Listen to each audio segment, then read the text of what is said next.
மறைச்சிட்டு இப்ப அந்த பழி உன் மேல வந்துடக்கூடாதுன்னு சொல்லி சும்மா உடம்பு சரியில்லாத மாதிரி உங்க அம்மா வீட்டுல போய் உட்கார்ந்து இருந்துட்டு வரல. ஏன் ஆண்டி இப்படி சொல்றீங்க? மீனா மேல ஒரு கார் வந்து மோத வேண்டியது ஜஸ்ட் மிஸ், தப்பிச்சிட்டாங்க. இல்லனா பெரிய அடிபட்டிருக்கும். அந்த கதையெல்லாம் நான் நம்பணுமா? கதையெல்லாம் இல்ல ஆண்டி, நாங்களும் அங்கதான் இருந்தோம். அண்ணிய ஹாஸ்பிட்டல்ல சேர்த்து அவங்களுக்கு ஃபர்ஸ்ட் எய்ட் பண்ணி அவங்கள கொண்டு போய் அவங்க அம்மா வீட்டுல விட்டு வந்தோம்.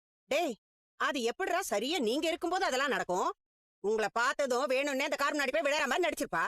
விஜயா, நம்ம வீட்டுல இவ்வளவு பெரிய விஷயம் நடந்திருக்கு. இதுல இருந்து நம்ம எப்படி வெளியே வர்றதுங்கிறதா யோசிக்கணும். அதை விட்டு மீனாவை திட்டுறியா? ஏற்கனவே நீ பண்ண வேலையினாலதான் இத்தனையே நடக்குது. நான் என்னங்க பண்ணேன்?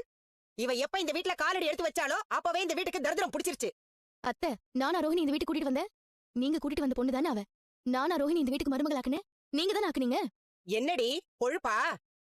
எல்லாம் நீ வந்ததுக்கு அப்புறம் தானே அந்த கருமமும் கூட வந்துச்சு. நீ இந்த வீட்டுக்கு காலடி எடுத்து வச்ச நேரம் இந்த வீட்டுக்கு கெட்ட நேரமும். எல்லாத்தையும் தூக்கி மீனா தலையில வைக்காத. இவ தாங்க நம்ம தலையில பெரிய பாறாங்கல்ல தூக்கி போட்டிருக்கா.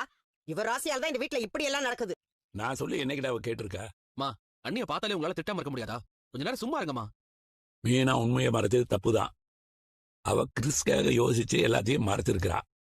ஆனா ரோஹிணி செஞ்ச தப்புக்கு மீனா பொறுப்பாக முடியாது. அதுக்கு முழு காரணமும் நீதான். சரியா விசாரிக்காம ரோஹிணி அந்த வீட்டுக்குள்ளார கொண்டு வந்தது யாரு? உன் தப்பு தானே? உண்மைதாங்க.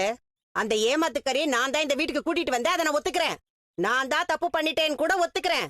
இப்ப அந்த தப்ப நானே சரி பண்றேன். எப்படி ஆண்டி சரி பண்ண முடியும்?